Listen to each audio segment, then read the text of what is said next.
안녕하세요. 라이프오프 상담센터 정혜진 상담사라고 합니다. 저는 오늘 교회와 목회자를 위한 자살 예방과 상담 가이드 이 책의 후반부에 대한 설명을 드리려고 합니다. 간단히 제 소개를 드리면 저는 현재 라이프오프 상담센터와 마음뜻 상담센터에서 상담을 하고 있고요. 한국상담심리학회의 1급 상담심리사 자격을 가지고 있습니다. 네, 제가 오늘 이제 설명드릴 부분은 이 가이드북의 28페이지에 있는 조울증 양극성 장애에서 마지막까지 부분을 설명을 드릴 텐데요. 먼저 조울증에 대한 설명을 드리도록 하겠습니다. 이 책의 첫 번째 부분을 보시면 사례가 나오는데요.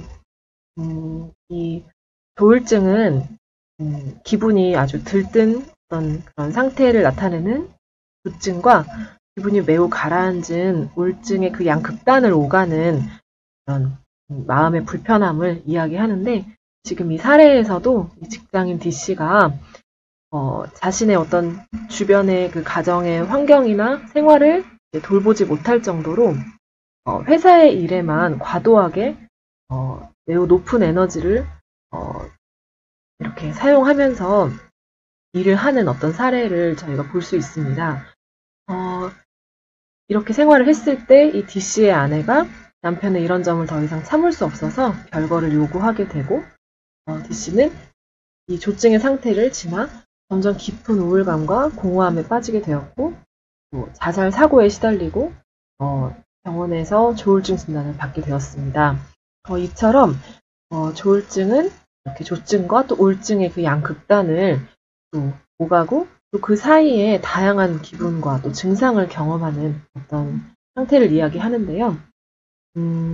이 조울증에는 우울한 기분 상태와 또 이렇게 고양된 기분 상태가 번갈아가며 나타나는 양극성 장애와 경미한 우울 증상과 또 경미한 조증 상태를 번갈아가며 2년 이상 장기적으로 나타나는 순환성 장애가 있습니다. 이 조울증에서 조증 증상의 예로는 피곤을 딱히 잘 느끼지 않게 되고, 또 좀 지나치게 낙관적이 된다든지 자존감이 매우 강해지게 됩니다. 그리고 또 말의 어떤 속도, 또 생각의 속도도 굉장히 빨라지게 되고요.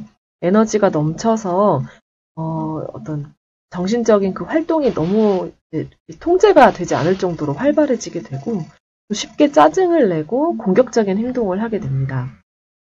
충동적이 되기도 하고, 또 주변의 어떤 일들에 그 자극에 좀 어떤 판단 없이 또 쉽게 이렇게 끌리게 되다 보니까 좋지 않은 결과가 예상되는 어떤 활동을 판단 없이 하게 됩니다. 예를 들어서 내가 가진 돈에 어떤 한계가 있는 상황인데도 빚을 내서 무절제하게 지나친 소비를 한다든지 하는 그런 활동을 하기도 합니다.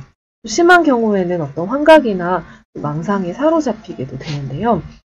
이에 반면 우울증일 때의 증상의 예는 이유 없이 슬픔에 또 잠겨 있다든지 또 어떤 식욕이라든지 수면의 변화가 생기기도 하고, 집중력이 떨어지기도 하고, 이제 기운이 없어지고, 또 신체적인 이상이 없는데도 굉장히 몸이 아픈 것처럼 느껴진다든지 하는 경우가 있을 수 있습니다.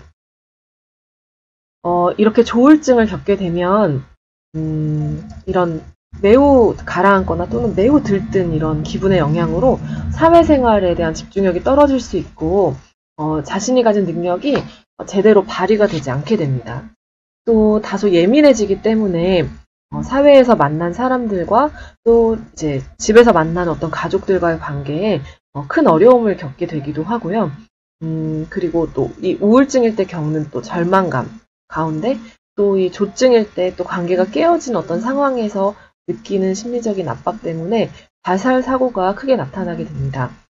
조울증에 양극성 어떤 장애와 아까 제가 순환 그런 장애가 있다고 말씀드렸는데, 특히 양극성 장애일 경우에 자살 사고가 매우 높게 나타나게 됩니다.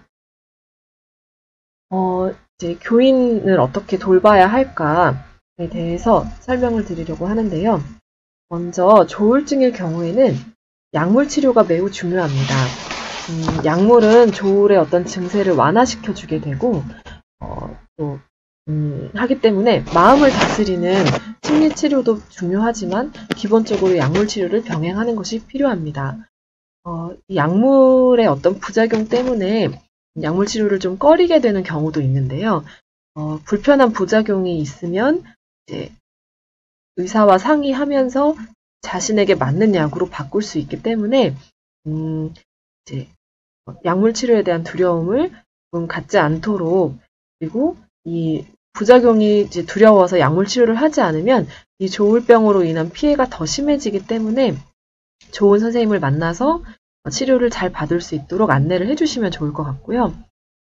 그리고 이 양극성을 가지고 있는 성도가 조증과 또 우울증 사이를 반복하는 경향이 있기 때문에 이 증세가 시작되는 초기의 그 변화를 잘 자각해서 증세가 악화되지 않도록 스스로 심리적인 안정을 또 취할 수 있도록 돕는다든지, 또 전문적인 상담 치료를 받을 수 있도록 돕는다든지 하는 어떤 안내가 필요할 수 있습니다. 조울증이 있는 교인이 염려가 된 나머지 기분이 어떤지, 지금이 어떤 상태인지를 캐묻듯이 하게 될 수도 있는데요. 이렇게 캐묻는 것은 존중받지 못하는 기분을 불러일으키고 나의 감정에 대해서 의심하게 되는 어떤 부정적인 효과를 줄 수 있기 때문에 관찰되는 어떤 부분을 네, 가볍게 좀 피드백을 주시면 좋을 것 같습니다. 예를 들어서 진정하세요. 지금 조증인 것 같아요. 그렇죠? 라고 하기보다 보기에 말이 조금 빨라지는 것 같은데 기분이 괜찮은지 이렇게 이제 묻는 것입니다.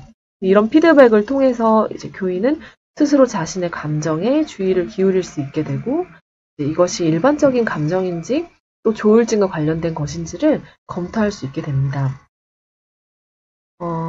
그리고 이제 조증이나 우울증을 겪을 때 보여지는 행동에 대해서 어떤 평가하는 마음이 들기도 하고 또 조금 비판하는 행동을 하게 될 수도 있는데, 이럴 때 비판적인 어떤 그런 마음보다 지금 좀 일을 할 수 없을 정도로 많이 우울한 것 같은데 제가 어떻게 도와줄 수 있을까요? 라고 인내를 가지고 도움을 제공하는 어떤 그런 노력이 필요할 수 있습니다.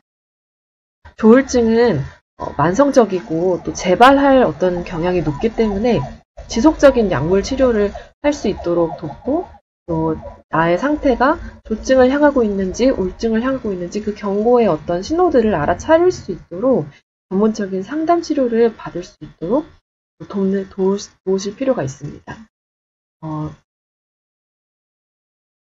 네, 추천 도서로는 분노와 스트레스 하나님의 방법으로 다스리기, 그리고 조울병 나는 이렇게 극복했다. 이 두 권을 추천드립니다. 두 번째 심리적인 불편감은 불안이 있습니다.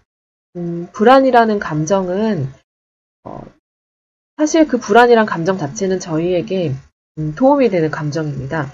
예를 들어서 저희가 앞에서 차가 저희를 향해 돌진해 오고 있는데 불안이라는 감정을 느끼지 못한다면 그냥 오는 차를 이렇게 맞이하게 될 거예요. 그런데 어떤 위험한 상황에 불안이라는 감정을 느끼기 때문에 저희는 그것에 차가 돌진해 오면 피하게 되고 또 그 위험을 미리 대비도 하게 됩니다. 네, 다만 오늘 저희가 이 사례에서 보듯이 어떤 상황보다 조금 과도한 불안을 느끼게 될 때 우리는 심리적인 불편감을 크게 느끼게 되는데요. 이 사례를 보시면 성도 이 씨는 공공장소에 있을 때마다 목이 긴장되고 또 빠른 심장박동과 어지러움을 느끼고 열이 오르는 신체적인 증상 때문에 괴로워하고 있습니다. 통제력을 잃는 것을 두려워할 뿐만 아니라 이런 일이 진짜 생겼을 때 다른 사람이 나를 어떻게 볼까 이것을 생각하니 더 두렵습니다. 또 남자친구가 동행하지 않는 한은 외출을 하지 못하고 있고 또 예배에도 오지 못하고 있습니다. 저희에게 이제 문제가 되는 어떤 불안은 현실적인 위험이 없는 상황이나 또 대상에 대해서 불안을 느끼는 경우와 또 현실적인 위험의 정도에 비해서 과도하게 심한 어떤 불안을 느끼는 경우, 그리고 불안을 느끼게 한 위협이 사라졌음에도 불구하고 불안이 과도하게 지속되는 경우, 이 세 가지 측면에서 불안감이 과도한 경우가 우리에게 문제가 되는 어떤 불안의 상태일 수 있습니다. 예를 들어서 어떤 불안들이 있을 수 있냐면, 미래에 발생할지 모르는 다양한 어떤 위험에 대해서 전반적인 불안을 가지고 있는 경우도 있고요. 또 뭐 뱀이라든지 어떤 그런 대상에 대해서 특정한 대상이나 또 상황에 대한 어떤 공포를 느끼는 경우도 있을 수 있고, 또 쇼핑센터나 뭐 극장 같은 다양한 장소, 내가 도움을 받지 못할 것 같은 것이 예상이 되는 그런 장소에 대한 공포를 느끼기도 하고요. 또 다른 사람으로부터 평가를 받는 사회적인 상황에 대한 과도한 불안을 느끼는 경우, 이런 여러 가지 불안의 그런 모습들이 있을 수 있습니다. 불안을 겪는 어떤 교인분을 돌보실 때는 이 불안이 치료를 제대로 하지 않을 경우에 수개월에서 또 수년까지 지속될 수 있다는 점을 또 안내해 주시면 좋을 것 같습니다. 이 불안이 또 만성화되면 자신이 가진 어떤 능력들이 충분히 발휘가 되지 않기도 하고 또 사회적으로 고립이 될 수도 있게 되는데요. 그래서 적절한 치료와 또 상담을 받을 수 있도록 불안증을 가진 성도분들을 세심하게 지지하고 또 돌봐주시면 좋을 것 같습니다. 먼저는 성도분들이 불안해할 때 믿음을 가져야죠. 괜찮아요. 이러한 어떤 말들은 불안한 성도를 더 힘들게 할 수 있다고 합니다. 그래서 고통 중에 있는 성도분들과 함께 해주시고 또 기도를 들어주시는 주님을 의지할 수 있도록 불안으로 인한 고통을 있는 그대로 공감을 해주시면 좋을 것 같습니다. 그리고 불안이 심할 경우에는 몸을 이완시키는 것이 좀 도움이 많이 됩니다. 그래서 심호흡을 하실 수 있도록 한다든지 의자에 아주 깊이 기대어 앉아서 편한 자세로 있으실 수 있도록 도와주신다든지 또 손을 잡고 함께 심호흡을 한다든지 하는 어떤 이 불안으로 인한 신체 증상을 충분히 완화시키고 또 이완시키실 수 있도록 도우시면 좋을 것 같습니다. 그리고 어떤 불안으로 인해서 미래에 대해서 부정적인 생각을 하게 되는데요. 이 부정적인 생각이 과도한 부분이 있는지 또 이치에 맞지 않은 어떤 부분들이 있는지 확대된 부분이 있는지 살펴볼 수 있도록 도와주시면 좋을 것 같습니다. 그리고 성경에는 두려움에 대한 어떤 말씀이 300번 이상 나올 만큼 하나님께서 인간의 불안에 대해 관심을 가지고 계시고 또 이 불안의 고통에 있는 우리들에게 또 보호와 또 도움을 주시는 분이라는 것을 말씀해 주시면 좋을 것 같습니다. 그리고 조금씩 또 단계적으로 이 불안한 상황에 직면할 수 있도록 돕는 것입니다. 비교적 쉽고 또 작은 일부터 시작해서 점진적으로 불안이 큰 상태로 나아가서 그 불안한 상황에 맞닥뜨리기도 하고 또 교류하기도 하는 그렇게 하는 것이 좋은데요. 서두르지 말고 또 반복적으로 시도하고 불안하지만 그 불안을 견뎌보는 연습을 해나갈 수 있도록 도와주시면 좋겠습니다. 전문가의 도움이 필요한 경우는 이 불안 증상으로 인해서 일상생활에 지장을 받는다든지 수면과 또 식사에 방해가 된다든지 공황 발작이나 불안 증상으로 인해서 심적 고통이 심할 경우에는 약물 치료와 상담 치료를 받을 수 있도록 도와주시면 좋을 것 같습니다. 추천 도서로는 성경으로 불안 극복하기 그리고 두려움을 느낄 때 이 책들을 추천드립니다. 다음으로는 조현병에 대한 설명을 드리려고 하는데요. 먼저 조현병의 사례를 보시겠습니다. 20대 초반의 대학생인 F씨는 최근 학교 공부에 좀 집중할 수가 없고 잠을 잘 수 없고 잠이 들더라도 악몽을 계속 꾸게 되었습니다. 학교에 가는 게 두려웠고 점차 사람들이 나에 대해서 무언가 말을 하는 것 같았고 실제로 좀 그런 말소리가 들리기도 하는 것 같았습니다.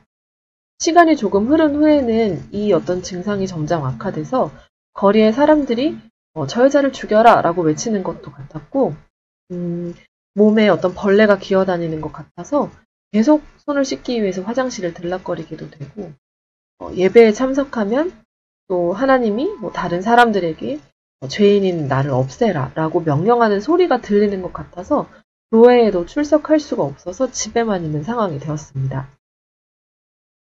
조현병은 현악기의 악기의 줄을 고르다라는 어떤 조현이라는 이름에서 따온 병명인데요. 현악기가 제대로 조율되지 않았을 때처럼 조화가 이루어지지 않은 상태를 이야기합니다.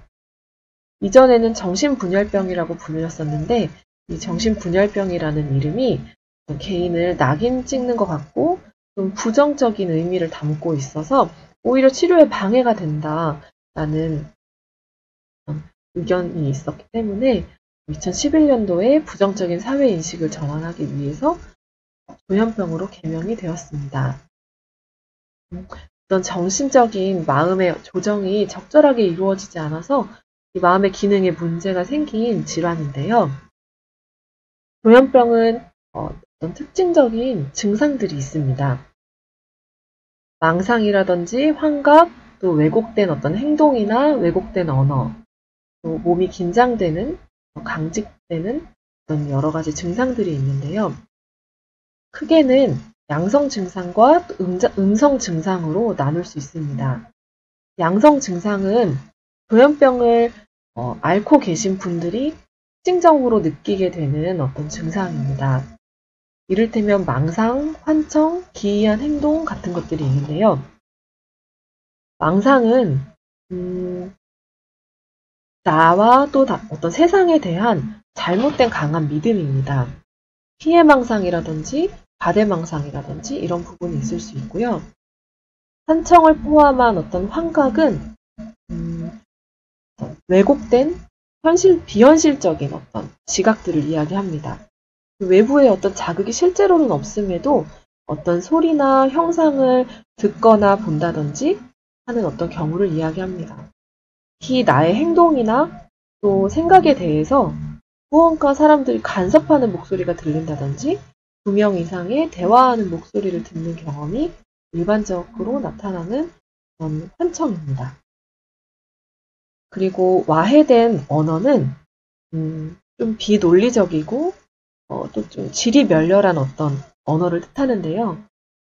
이야기를 들어도 무슨 이야기를 하고자 하는지 어떤 그 목적에 맞게 이야기가 논리적으로 좀 풀어지지 않는 경우들이 있을 수 있고요.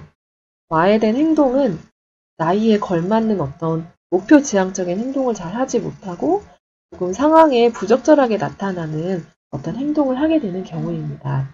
예를 들어서 며칠 동안 세수를 하지 않는다든지 계절에 맞지 않는 옷을 입거나 또는 나이가 자신보다 훨씬 많은 사람에게 무작정 반말을 한다든지 하는 경우를 예로 들을 수 있습니다.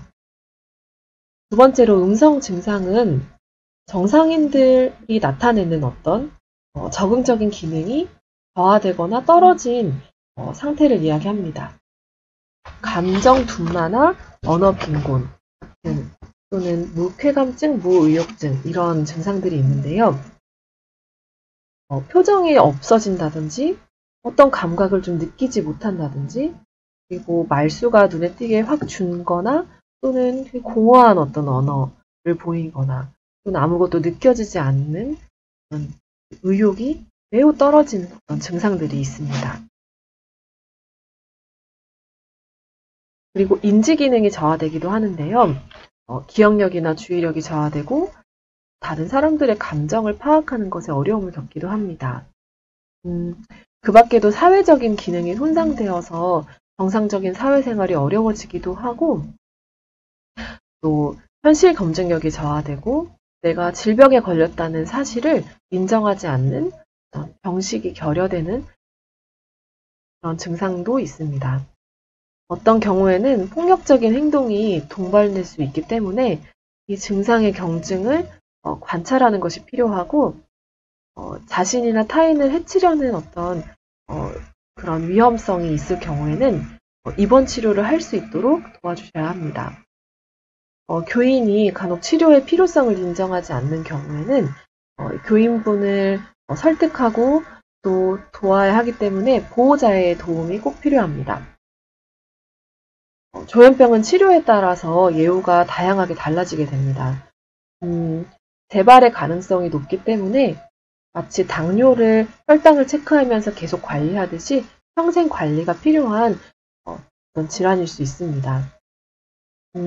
고칠 수 있는 마음의 병이기 때문에 치료를 계속해서 꾸준하게 잘 받을 수 있도록 도와주셔야 하는데요. 만성질환이기 때문에 약물을 오랫동안 꾸준하게 복용해야 합니다. 스스로 적절하게 약물을 복용하는 것이 어려울 수 있기 때문에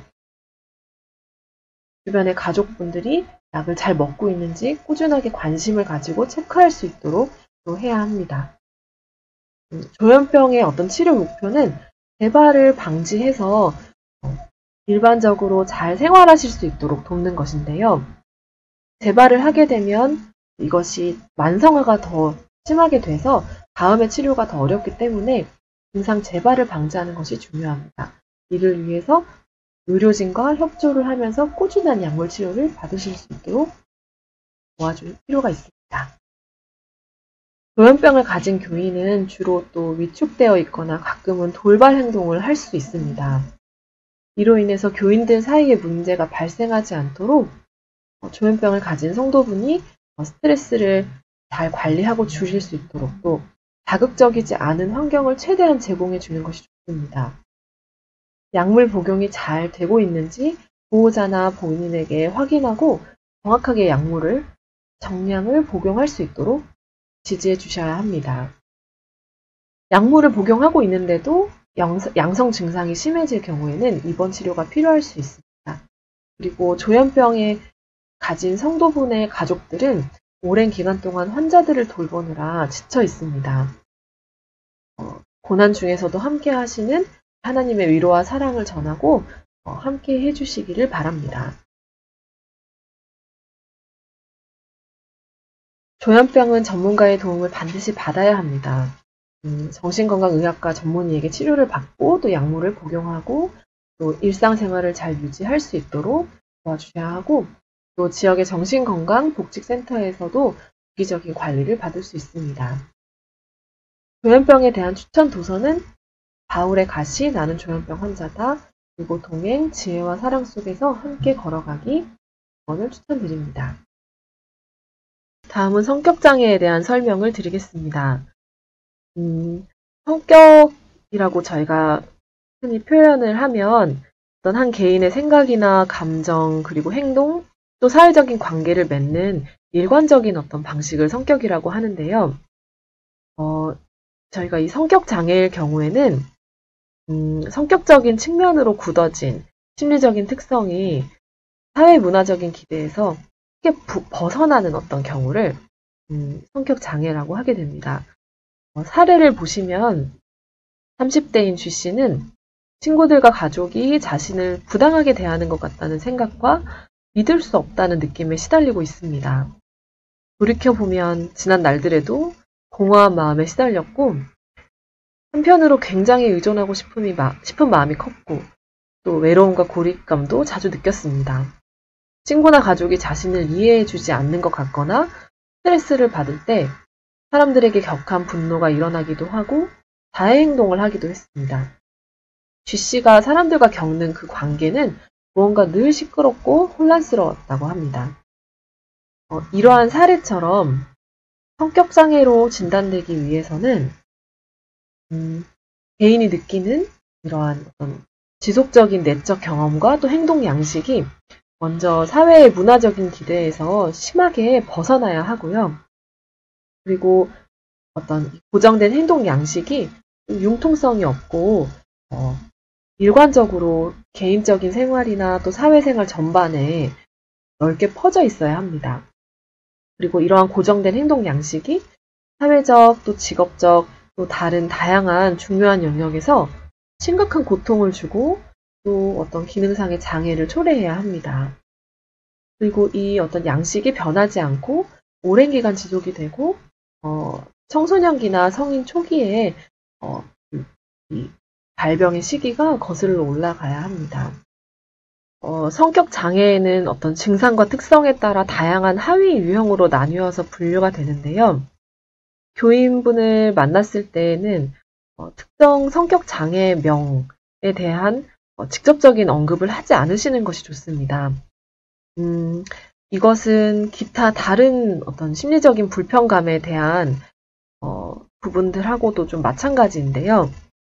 어떤 나를 만나러 온 교인분에 대해서 장애가 있는 사람으로 생각하고 또 판단하고 대하지 않는 어떤 태도가 중요하고, 어떤 용어나 진단명에 대해서 지나치게 이야기를 한다든지 하면서 낙인을 찍지 않는 그런 태도가 또 중요할 수 있습니다. 내가 낙인 찍혔다라는 기분이 들게 되면 치심을 느끼게 돼서 치료에 방해가 되게 되는데요. 이렇게 어떤 진단명이나 또 용어에 대해서 직접 언급하는 것은 좋지 않지만, 대략 어떤 성격 장애의 하위 유형들이 있는지를 인식을 하고 있는 것은 이런 교인분을 상담할 때는 내가 어떻게 도움을 주어야 하는지를 계획하는 데는 유익할 수 있습니다. 구체적인 하위 유형에 대한 어떤 설명은 책의 37페이지 부분을 보시면 아실 수 있습니다. 자세한 설명을 생략하도록 하겠습니다. 성격장애가 있는 또 교인분을 상담할 때 약속된 만남 이외에 잦은 연락이 온다든지, 또 약속된 시간을 지나치게 초과해서 계속 이야기하기를 원한다든지, 경계가 잘 지켜지지 않는 일이 발생을 할 수 있는데요. 사전에 긴급한 일이 아닐 때는 상담은 보통 일주일에 한 번 50분간 이루어지고, 또 그 외에 어떤 통화를 원하실 때는 5분 정도만 가능합니다 라고 상담의 구조를 미리 세워주시면 좋을 것 같습니다. 교인분을 낙인 찍지 않고 있는 그대로 존중하면서도 필요한 경계를 잘 세워가시길 바랍니다. 전문가의 도움이 필요한 경우는 이 성격장애는 교인의 삶의 어떤 중요한 영역에 심각한 고통을 초래하게 되고, 그렇기 때문에 성격장애로 인한 증상의 완화와 문제 해결을 위해서는 전문 상담가와의 전문 상담이 필요합니다. 우울이나 불안, 정신증적인 증상, 자살 충동이 있을 경우에는 이런 부분을 완화시켜야 하기 때문에 의학적인 조치를 병행해서 치료하게 됩니다. 추천 도서로는 치심, 성경적 내적 치유, 그리고 삶의 덫에서 벗어나 새로운 나를 열기, 이 두 권을 추천드립니다. 다음으로는 중독에 대한 설명을 드리도록 하겠습니다. 먼저 사례를 보시면 50대 남자 집사인 H는 일주일에 4일 이상 술 2병 내지 3병을 마시고 있습니다. 최근에 얼굴이 붉어지고 기억이 잘 나지 않아 곤란할 때가 있었습니다. 술을 먹은 후에 아내에게 막말을 하고 또 고집을 피우는 일이 반복되면서 아내가 집을 나가서 이혼을 요구하고 있습니다. 자신이 마음만 먹으면 언제든지 술을 끊을 수 있다고 장담을 하고 있지만 지금까지 한 번도 이를 실행한 적이 없습니다. 그리고 최근엔 안절부절 못하고 하는 어떤 불안 증상까지 나타나고 있습니다. 이처럼 불안은 특정 물질이나 행동에 의해서 쾌락 중추가 과도하게 자극돼서 의존하게 되는 뇌질환입니다. 술이나 담배, 또 마약 같은 중독성 물질을 사용하거나 중독성이 있는 어떤 행위에 몰두하면서 생겨나는 다양한 부적응적인 증상을 포함하게 됩니다. 술, 담배, 또 마약 같은 중독적인 어떤 물질을 사용하는 경우와 도박과 같은 비물질이나 심각한 부적응적인 문제를 유발할 수 있는 도박 행동 장애, 이렇게 두 가지로 크게 나눌 수 있는데요. 중독의 특징으로는 기분의 어떤 변화, 내성, 금단, 집착, 강박적인 행동, 조절 실패, 이런 부분들이 있습니다. 내성은 같은 정도의 만족감을 느끼기 위해서 어떤 행위를 점점 더 많은 시간이나 양을 필요로 하게 되는 경우이고요. 금단은 어떤 행위를 하지 않거나 또 갑자기 줄이면 불쾌감, 또 불안감, 짜증, 잠을 자지 못한다든지 하는 증상이 생기는 것을 말합니다. 술로 인한 어떤 중독 증상이 우리나라에서 가장 많은데요. 지속적이고 과도한 음주로 인한 어떤 뇌의 변화로 인해서 스스로 음주를 조절하지 못하게 돼서 문제를 경험하게 되는 것입니다. 예상하는 것보다 더 많은 양, 더 오랜 기간을 마시게 되고 이 알코올 사용을 마시지 않으려고 또 줄이고 또 통제하려는 지속적인 노력을 기울이지만 매번 실패하게 됩니다. 그리고 이 술을 마시고 싶은 강한 갈망, 강렬한 욕구를 가지게 되고요. 반복적인 이 알코올 사용으로 인해서 직장이나 학교 생활, 또 가정에서 역할을 감당하지 못하는 일들이 생기게 됩니다. 중독이 있는 교인은 이 중독 어떤 물질이나 행동에 대한 의존도가 높아지기 전에는 잘 드러나지 않을 수 있고 교인의 일상을 세심하게 이제 살펴보다 또 주변 사람들의 이야기를 통해서 어떤 중독의 어려움이 있구나라는 것을 알게 되는 경우가 많습니다. 초반에는 대부분 그렇지 않다라고 문제를 부정하거나 또는 별일 아니다라고 축소를 하게 됩니다. 중독 문제를 가진 교인과 인격적이고 또 친밀한 관계를 맺고 또 치료를 해나갈 수 있도록 인내하며 돌봐주시면 좋을 것 같습니다. 중독의 치료는 단기간에 잘 되지 않고 성공과 실패를 끊임없이 거듭하기 때문에 스스로도 좌절감을 많이 겪게 되고 거짓말을 하게 될 수도 있습니다. 이런 성도를 계속해서 돕다 보면 목회자분도 지치는 경우가 많습니다. 그렇더라도 다시 희망을 가지고 시작할 수 있도록 도와주시면 좋을 것 같고요. 또 어떤 전문적인 치료와 함께 같은 어려움을 겪고 있는 분들이 모이는 자조 모임, 지지 집단에 참여할 수 있도록 도와주시면 더 좋습니다. 전문가의 도움이 필요한 경우는 일단 중독의 증상이 있을 경우에 스스로 그것을 해결해 나가는 것이 매우 어렵기 때문에 전문가의 도움을 받아서 치료하는 것이 좋습니다. 각 자치단체의 중독관리통합지원센터나 정신건강증진센터에서 도움을 받을 수 있습니다. 추천 도서로는 중독의 성경적 이해와 중독과 은혜 이 두 가지 추천 도서를 안내해 드립니다. 지금까지 조울부터 중독까지 성도분들이 겪을 수 있는 심리적인 어려움에 대한 안내를 드렸습니다. 지금까지 들어주셔서 감사합니다.